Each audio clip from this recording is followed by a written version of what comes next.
Hi, I'm Neil Sackmary. Hi, I'm State Trooper Sean Hagstrom with the Nevada State Police Highway Patrol Division, PEIO. Please stay tuned for the next episode of Trooper Talk. And together, we can make a difference.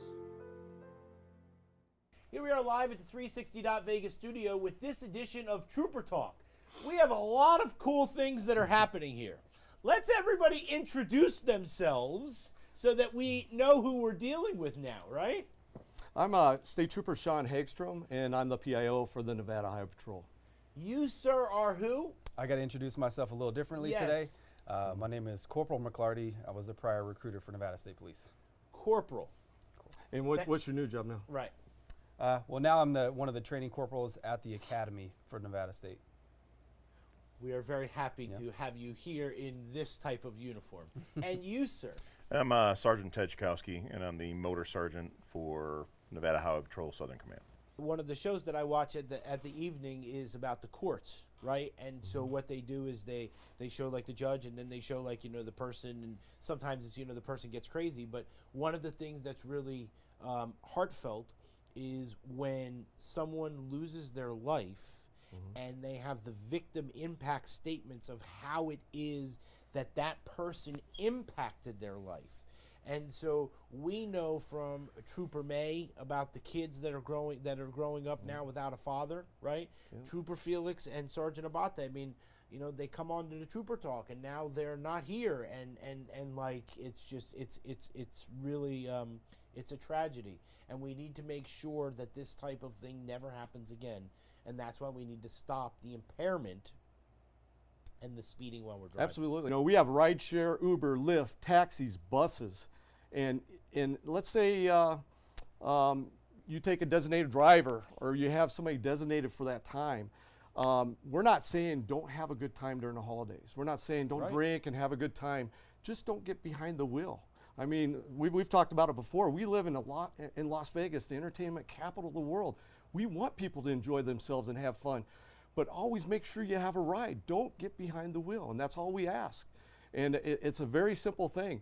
It's better to pay that $50, or I know most of the time, even in the Valley, you can get anywhere less than $100. Yeah, and they do right. And why would you put your chance in having your name in the paper and your neighbors knowing everything, and paying just to retain attorneys probably $10,000 to $15,000 just for that?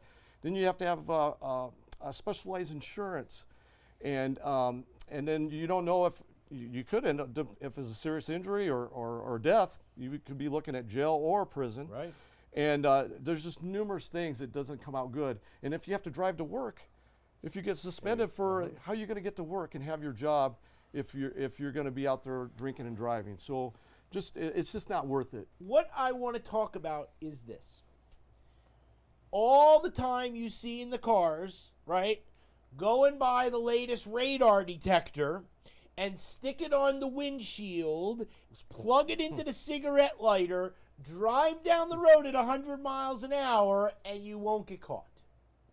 And so what people don't understand is that these motorcycles are sophisticated machines. You touched on it earlier, okay?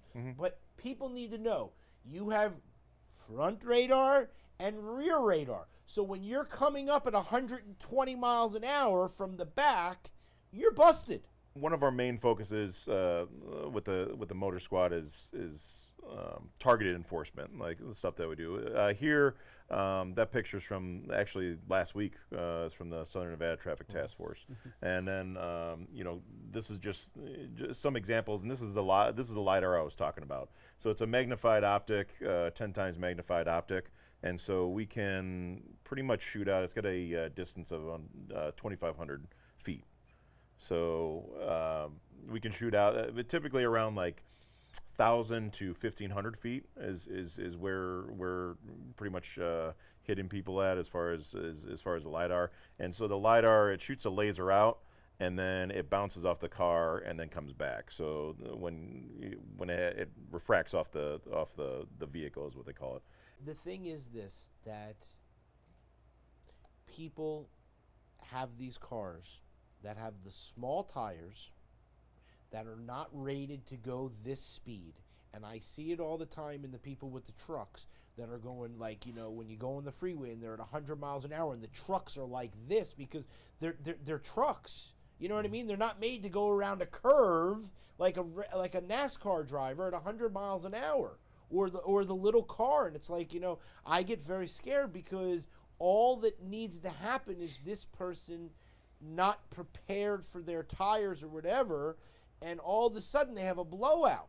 You know, like the cars are not made to go. Some cars are, fine, I understand. But a lot of cars are not made to go at these speeds, and they put everyone's life in danger. And I come back to the fact, and I say that most people care, but the ones that don't care, they are driving at these speeds, and some of them are even doing impairment and driving at these speeds. Well, and some people don't understand too, and I've talked to teenagers and, you know, adults, all the same, but I ask them when they're doing 95 miles an hour, if you have a complete blowout right now, do you think you can completely have control of your car?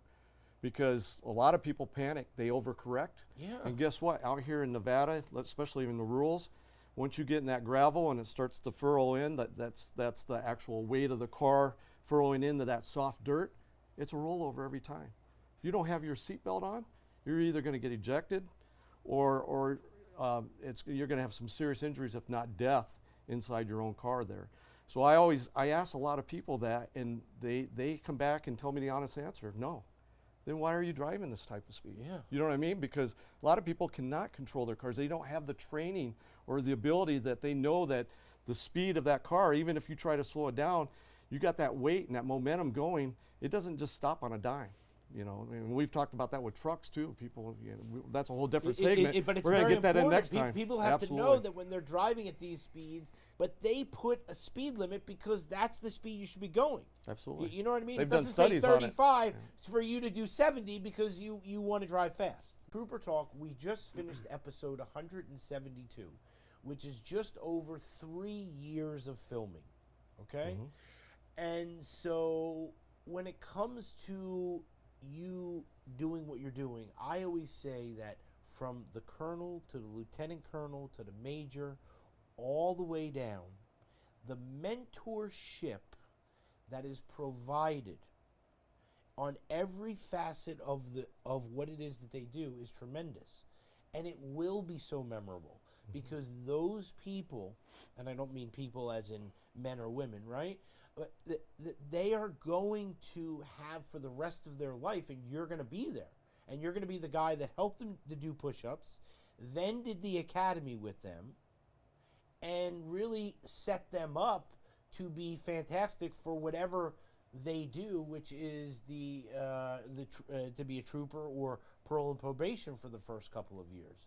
So when it comes to the training and stuff like that, is there a lot of homework that you had to do, or you pretty much knew everything? Honestly, being on here, Yeah. helping me speak in front of people, like ad-libbing, because you throw so many random things, take something good from it, because there's always something you can use or take from it. And I've kind of like lived by that. Do you wear the smoky?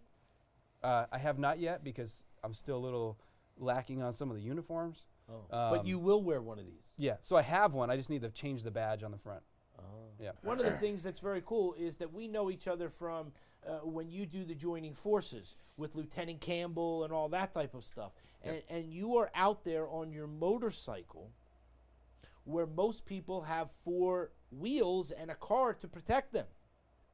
And then I get to what I was going to say that, you know, so when it comes to you riding your motorcycle, I know that, you know, you have to go through rigorous training because it, you know, with all these different people, and I was just hoping that you could talk about that.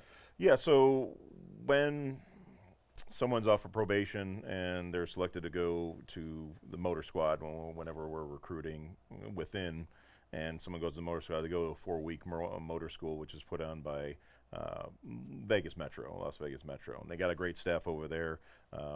Now it moved. It used to be at the Speedway. Now it's down here, and it's 4 weeks. First 2 weeks are really rigorous as far as learning how to control the motorcycle at slower speeds. And then they have actually a track day where you can go out and get to see how the motorcycle reacts on a road course. and then we go into the motorcade training because obviously we're a swing state, and we had quite a few visits that, now that we've wrapped up the campaign season, that stuff is actually the most dangerous, but it's also the most fun on our end. Whenever we're doing like a escort, the president comes in or vice president comes in, and whenever we're doing that, but we get more training. It's like 360 hours of training, in a month, and pretty much knock that out. Then they're hitting the road. We kind of put them through a field training process, which is another month of motor training. How it is. Everything's great in a controlled environment, but once you get out there and you're on the side of the highway, and it's a lot different from being in a car. It's really wonderful, and so thank you. Yeah, You know what I no mean? problem. So. Thank you for hosting us. Yep. All right, so you ready? Yep. Last and final thing. We got to look at this camera, and then we're just going to wave. Yep. All right, see you later.